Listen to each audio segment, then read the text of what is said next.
La marca que dejó de vender latas para lanzar a un tío desde el espacio. En 2012, Red Bull pensó que solo hacer anuncios de televisión era demasiado poco. Vamos a subir a un tipo 39 kilómetros de altura en un globo aerostático y que se tire. Saltó 39.000 metros de altura sobre el desierto de Nuevo México. En la caída libre alcanzó 1.357 kilómetros por hora, que se dice pronto, y se convirtió en la primera persona en romper la barrera del sonido en caída libre y sin motor. Lo vieron más de 8 millones de personas en YouTube, el mayor streaming de la historia en ese momento. Y todo esto con un logo enorme de Red Bull en la cápsula. Hoy te voy a contar la historia de cómo Red Bull convirtió un salto en uno de los mayores anuncios de la historia. ¿Y qué podemos aprender de esto tuyo? Primero, contexto. Red Bull no vende bebidas, vende alas. Todos conocemos su eslogan. Red Bull nace en los 80. Este caballero de aquí, con nombre impronunciable, coge una bebida tailandesa con otro nombre impronunciable y la occidentaliza. Desde el principio su visión no es otro refresco más, sino construir una marca alrededor de la energía, la cultura joven y el riesgo. En 1997 aparece su eslogan: Red Bull te da alas. Podrían haberte hablado perfectamente de taurina o cafeína,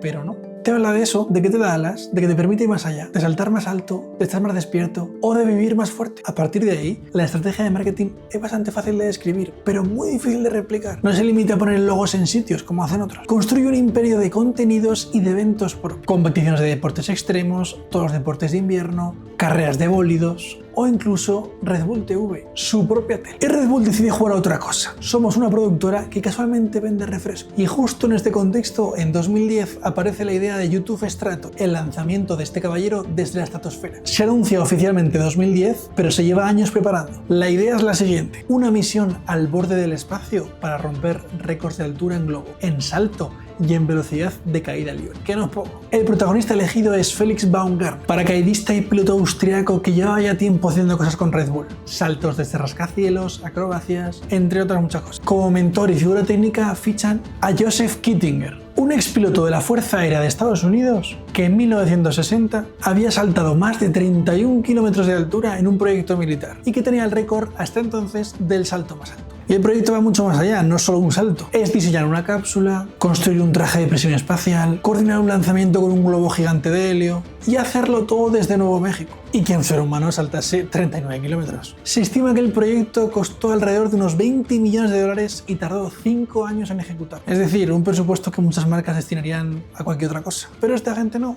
Red Bull decide gastarlo en un solo salto. Y bueno, el día de 14 de octubre de 2012, en Roosevelt, Nuevo México, una cápsula blanca con el logo de Red Bull colgando de un globo de helio gigantesco empieza a subir hacia la estratosfera. La subida dura más de 2 horas y media, hasta alcanzar una altura de 39 kilómetros. Dentro, Félix va monitorizado, en comunicación constante con el control de la misión. Abajo, millones de personas siguiendo el streaming. En la cápsula hay cámaras por todas partes. Cámaras interiores, cámaras exteriores, telemetría y overlays con datos. Todo listo para que el salto no sea un experimento, sino un espectáculo. Cuando la cápsula llega a la altura estimada, Félix chequea que todo esté bien, abre la puerta y sale un pequeño escalón. Bajo sus pies no hay nada, solo la curvatura de la Tierra. A las 12:07, Félix se inclina hacia adelante y salta. Los primeros segundos son caóticos. Empieza a girar, pierde estabilidad y las imágenes empiezan a mostrar una especie de trompo. En el control se ve a Kittinger bastante tenso, muy pendiente de la telemetría, y a los pocos segundos consigue estabilizar la caída. Entre la altitud y la fina densidad del aire, la resistencia es muy baja y se acelera hasta alcanzar una velocidad máxima de 1.300 km por hora. Se convierte en la primera persona en atravesar la barrera del sonido en caída libre y sin motor. La caída libre dura 4 minutos y 19 segundos, aunque la previsión estaba en que durase entre 5 o 6. Y Félix decide abrir el paracaídas un poco antes de lo estimado, a unos 2.500 metros de altitud. En total, desde que sale de la cápsula hasta que toca tierra, han pasado 9 minutos. Y aterriza de pie en el desierto. Levanta los brazos y miles de personas corean su nombre. Con este salto se rompen 3 récords. Altitud de salida a unos 39 kilómetros. Velocidad máxima de caída, unos 1.300 km por hora. Y la mayor distancia en caída libre vertical sin estabilizador, unos 36.000 metros. Y todo esto, repito, con el logo de Red Bull. Esto cuando sucedió fue una bomba, fue un espectáculo. A nivel de audiencia fue un antes y un después. La retransmisión se emitió obviamente en Red Bull TV y en varios canales de YouTube, lo que alcanzaron unos 8 millones de visitas. Lo que para aquel entonces era una barbaridad, porque YouTube estaba empezando con el streaming.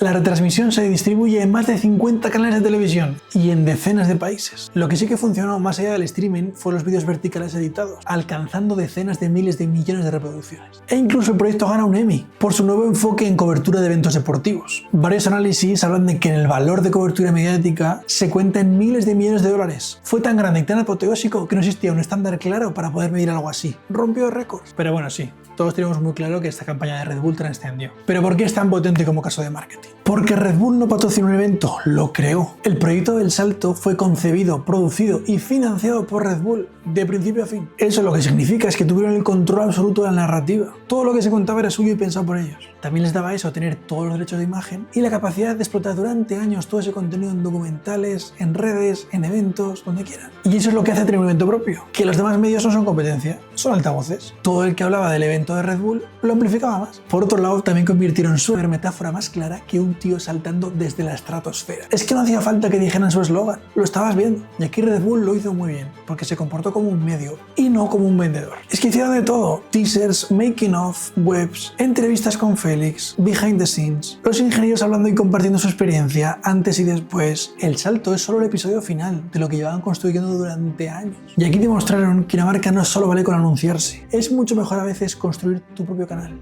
Y es que además es tremendo, porque es que en ningún momento has visto ni siquiera una lata. El protagonista es Félix y su reto, nada más. La marca está en el entorno, en la cápsula, en los trajes, en el HUD, pero cuanto más creíble sea la proeza, más creíble será la asociación con la identidad de marca. Es que tiene todo el sentido del mundo. Pero imagínate solo por un momento que todo esto llega a salir mal. Podría haber sido la mejor y la peor campaña a la vez. Imagina que Félix no tiene buen final. Red Bull estaría cancelada para siempre, porque se jugaba la reputación, pero un tío se jugaba la vida. Pero bueno, no fue así, fue estupendo y fue tremendo y tiene una trascendencia enorme. Así que, ¿qué podemos aprender tú y yo de esto? Que en vez de preguntarte qué campaña hago esta vez, pregúntate qué proyecto, serie o evento querría ver mi audiencia aunque no le venda nada. Da igual, puede ser un documental, una serie de entrevistas, un reto. Lo importante es que sea contenido en sí mismo, no un logo con patas, porque de este caso podemos aprender una visión muy clara. No vendemos latas, vendemos alas. Así que ya sabes, si te ha gustado, suscríbete. Nos vemos.